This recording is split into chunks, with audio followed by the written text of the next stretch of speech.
అత్యంత అధునాతనమైన మరియు వేగవంతమైన రోబోటిక్ లేజర్ విజన్ కరెక్షన్ కేవలం 6 సెకండ్లలోనే. సంప్రదించండి Ramesh LASIK and laser center. నమస్తే, వెల్కమ్ టు విహారీ న్యూస్.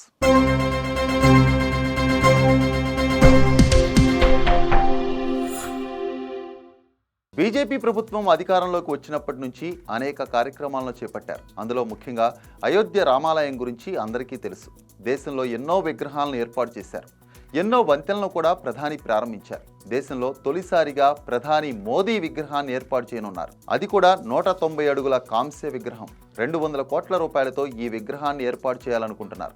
ఈ విగ్రహం మొత్తం 60 అడుగుల పీఠ భాగంతో కలుపుకొని విగ్రహం ఎత్తు 250 అడుగులు ఉంటుంది. ప్రధానమంత్రి నరేంద్ర మోదీపై తనకున్న అభిమానాన్ని అస్సాంకు చెందిన ఓ వ్యాపారవేత్త ఈ విధంగా తీర్చుకుంటున్నారు.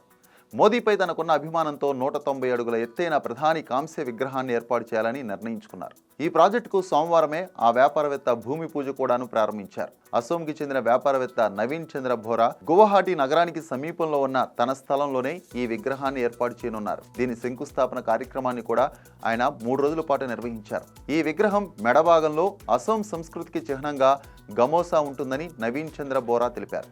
ఈ విగ్రహ ప్రతిష్టాపన వివరాలతో గత సంవత్సరం ప్రధాని కార్యాలయానికి లేఖ కూడా పంపినట్లు ఆయన చెప్పారు. నవీన్ చంద్ర బోరా ప్రధానమంత్రి నరేంద్ర మోదీకి వీరాభిమాని. ఆయన చేతుల మీదుగా 2016లో ప్రశంసాపత్రాన్ని కూడా అందుకోవడం జరిగింది. ఆ సమయంలోనే మోదీ విగ్రహాన్ని ఏర్పాటు చేయాలని ఆయన నిర్ణయం తీసుకున్నట్లు తెలుస్తుంది. సొంత డబ్బులతో గౌహతిలోని జలక్బరిలోని బస్టాండ్ సమీపంలోని తన సొంత స్థలంలో ఈ విగ్రహ ఏర్పాటుకు ఆయన పనులు ప్రారంభించారు.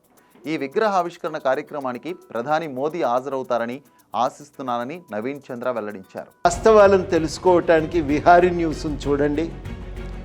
మీ సెల్ ఫోన్లోనో కంప్యూటర్లోనో విహారీ బటన్ నొక్కి విహారీ ఛానల్ను ఆదరించండి. ప్రజల సమస్యలపైన ప్రజల పక్షాన ప్రజలకి వాస్తవాలు తెలియజేస్తూ అనేక ఇంటర్వ్యూలు చేసి ప్రజలకి చేరుగా ఉంటున్న ఏదైతే విహారీ ఛానల్ని అందరూ తెలంగాణలో ఉన్న ప్రజలు నిరుద్యోగులందరూ కూడా సబ్స్క్రైబ్ చేయవలసిందిగా కోరుతున్నాను.